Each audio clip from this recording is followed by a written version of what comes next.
My name's Dave DeBow, founder of MoneyPartnerFormula.com, and this show is built for everyday real estate investors who are actively doing deals and looking to scale using other people's money. So if you're an active real estate investor and you want to get featured on this show to talk about your own real estate and capital raising experiences, then just go to daveinterviewsyou.com. Now let's get rolling with this episode, and remember to subscribe for daily interview content. Hey guys, welcome back. Another great episode today. A real estate investing power couple zooming in from New Jersey. We've got Scott and Tabatha Forgue, and these guys are doing a combination of things. I really like what they're doing because they're taking the best of the flipping world. They're getting involved in multifamily projects, and they also run their own real estate investment club. So Tabatha, Scott, welcome to the show. Great to see you. Thank you, Dave. Thanks for having us. Yep, absolutely. It's a pleasure. So let's get started, you guys. I'm not sure who's going to answer what, so I'll let you guys jostle for that. But every once in a while, I might ask a specific question to one person. Sure. Tell me a little bit right now as we're recording this, it's getting towards the end of 2024. What do those three different real estate focuses look like for you? So the flipping, the multifamily, and the real estate club. And maybe you want to take turns or pick and choose those. All right. Well, with the real estate group, we're finishing up the meetings for the year, and we do them in person at the last Wednesday of every month, except for December, because that's in between the holidays there. And we also do a bi-monthly networking event. The bi-monthly networking event is free, and the education meeting, is a paid event where we have, a speaker with a different topic. Sometimes it's us speaking, sometimes we bring people from the outside in. Mostly geared around real estate. Sometimes we bring in topics that are geared around information that we feel people should have or need to have. And it's quite critical for them to understand what they're getting. What's the name of your club? What's the name of the club? It's abbreviated as CNJREIG, and it's known as Central NJ Real Estate Investment Group. So the NJ short for New Jersey. Okay, that's very how cool. it's Have you been spelled. running that for a while? Yeah, we started it in like 2016. Wow. No, we've been here for a long time. Yeah, well, hey, that. I'm tipping my hat to you because that's a big job, starting and running and maintaining a real estate club like that. So that's fantastic. And you said you meet monthly, but then bi-monthly you've got networking events. My Yes. pea brain, I get confused. Does bi-monthly mean twice a month or every 2 months?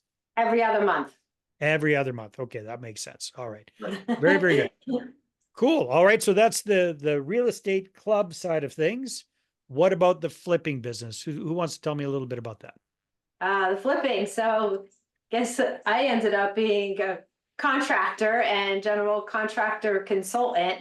I got thrown into the mix. I learned how to do everything on a building. And what we're doing right now is actually adding a level to a little, oh my gosh, what do they call it? Bungalows. And that here in Jersey, we cater to the veterans. Any houses that we finish, we offer it to the veterans first because a lot of people won't take their VA loans, but we couldn't do what we do if it wasn't for them. So they get first dibs, and then after that, we'll put it up to the open market. Yeah. Okay, cool. Because I saw that in the information. That really piqued my curiosity.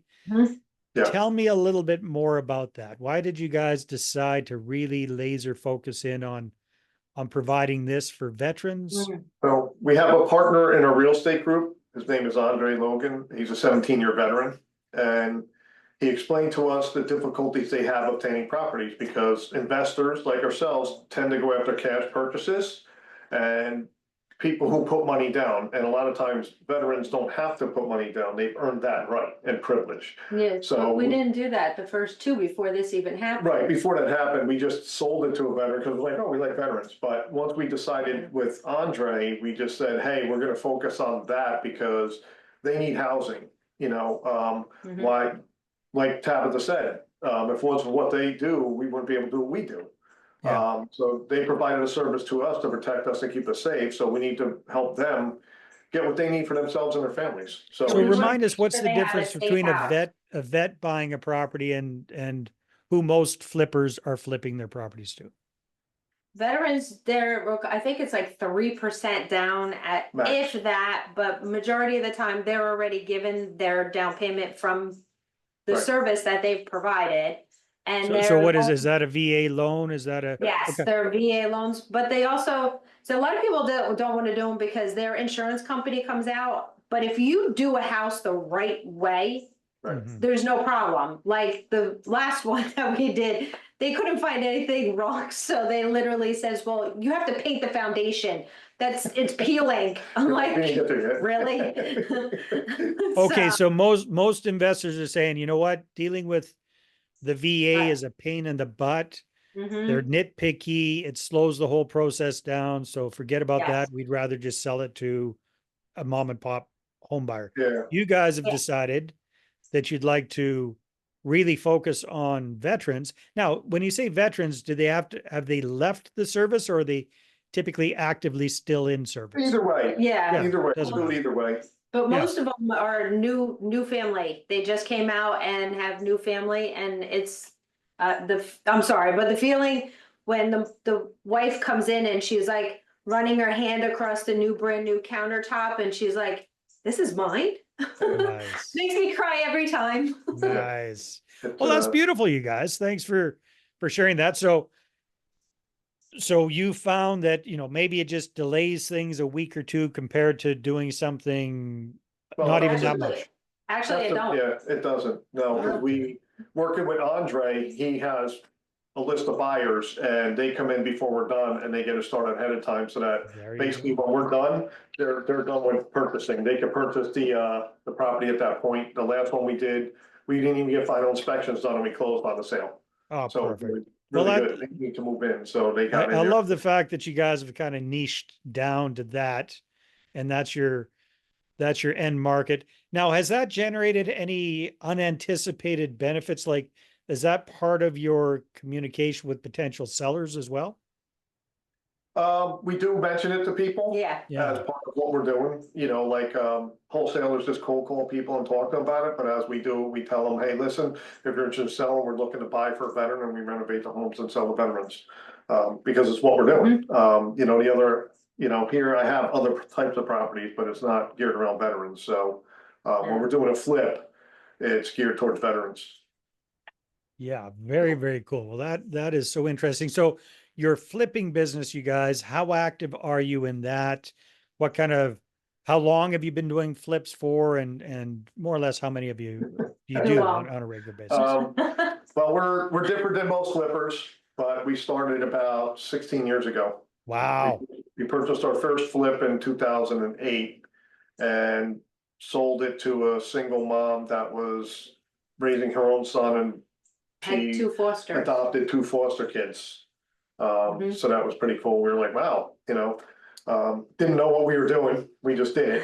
Yeah. And, so then we just said, okay, let's get into flipping, but then we started getting into obscure types of properties. So it was Yeah. like, it wasn't a simple, get that house and flip it. It was like, oh, look at that. We have to knock it down. So we knocked it down, built a modular. Oh, look at that. That's a fire damaged home. So we got to expand it because we got to take the roof A off. burnout. That's a burnout. So that's another niche we kind of got into, is these fire damaged properties we keep acquiring, and it's a lot of people shy away from those because of fire damage, and it's like structural integrity, and it's like, that's fine. Yeah. You're gutting it anyway, so just, fix it. Yeah. You Very know? cool. So, Right. so what kind of volume do you guys do per year, give or take? How many flips do you do on average per year? It depends It on the depends. project that Yeah. year, so we kind of end up in larger projects, like we ended up in it was boarded up from the state, it was an 8-unit apartment building, the burnout was like it ended up being 4,800 square foot From 3,400. from 34, so. If we do regular flips, we'll do 3 to 5, Yeah, something like that. joint ventures with homeowners that got divorce problems. So it depends on the things that are going on. Okay, very cool. So what about the multifamily side of your business? Tell us a little bit about that, because it sounds like you do We have that our kind of own- uniquely as well. Yeah, so we got into that, and the first one was 2014. It was an abandoned property. It was supposed to be boarded up.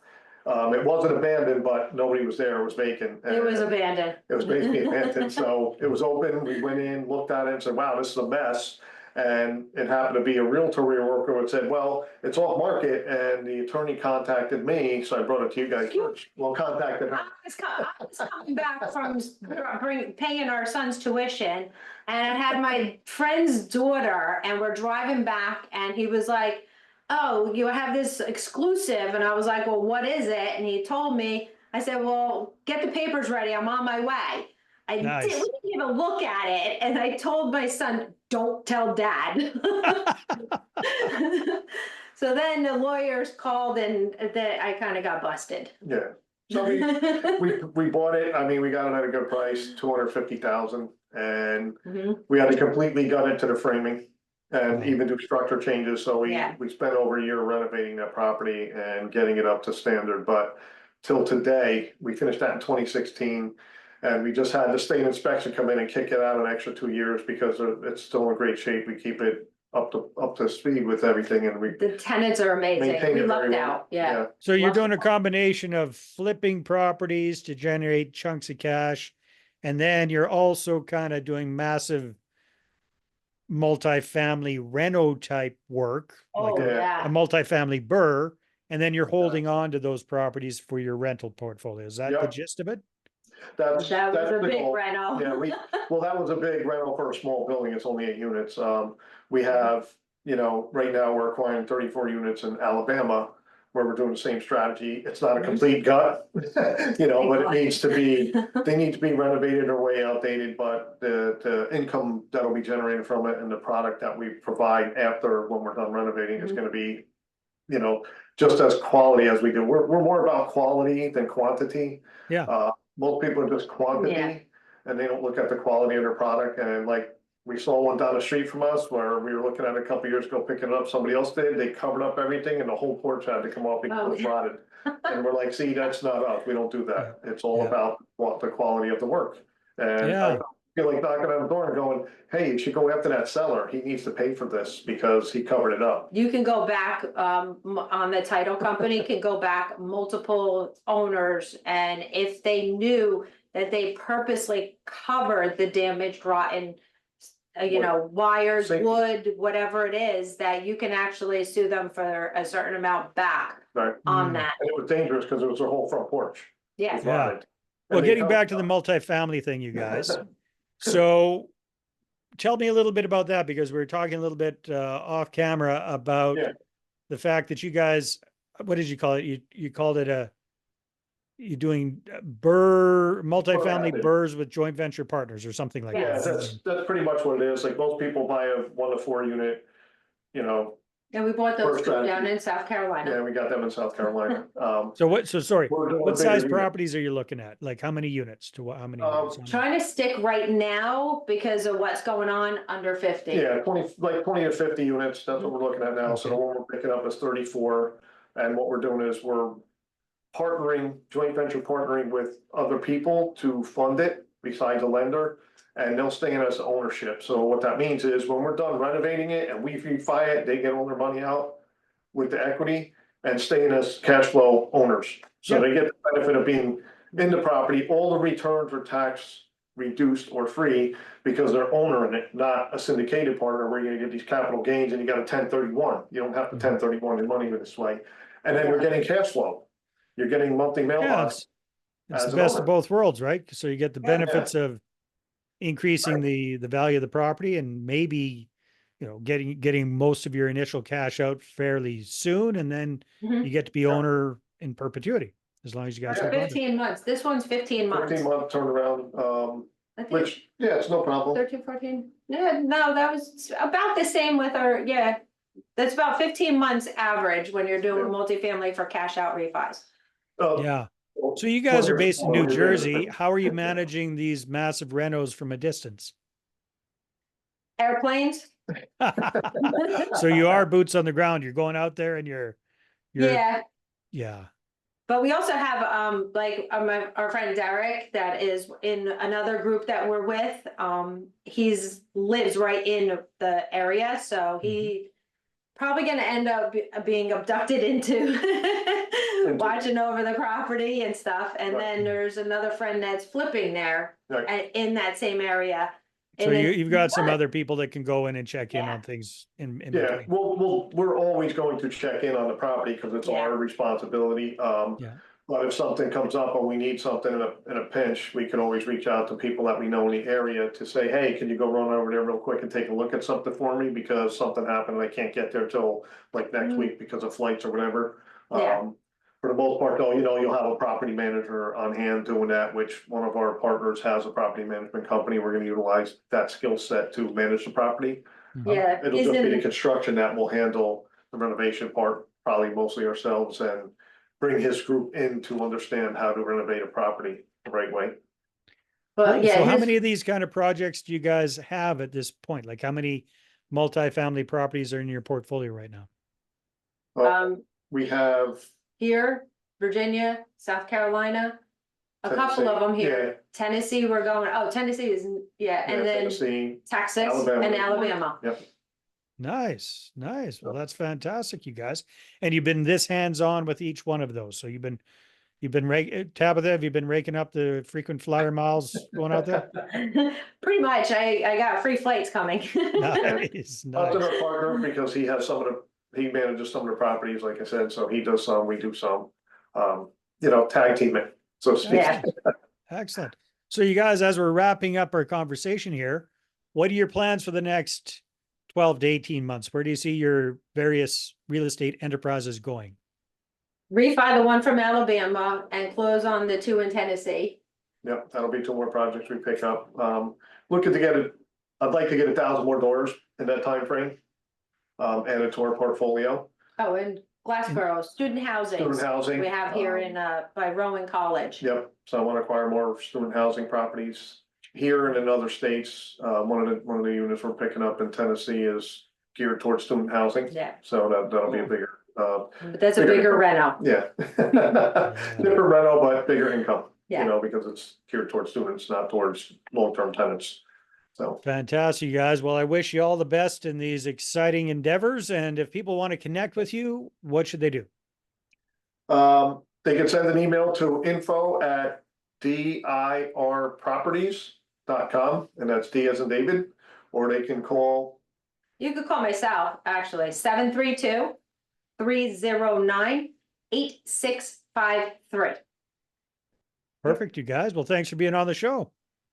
Thank Thanks you for for having having us. us, Dave. My pleasure. All right, everybody, take care, and we'll see you on the next episode.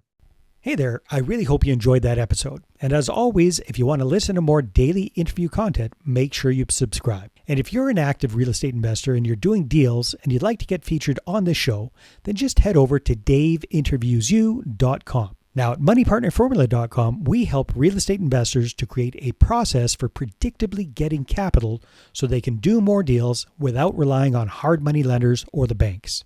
We do this by building them a private capital marketing system. Now, if you want help turning yourself into a big money capital attraction machine, then book a call with our team to see how we can help. Just visit moneypartnerformula.com to find out more.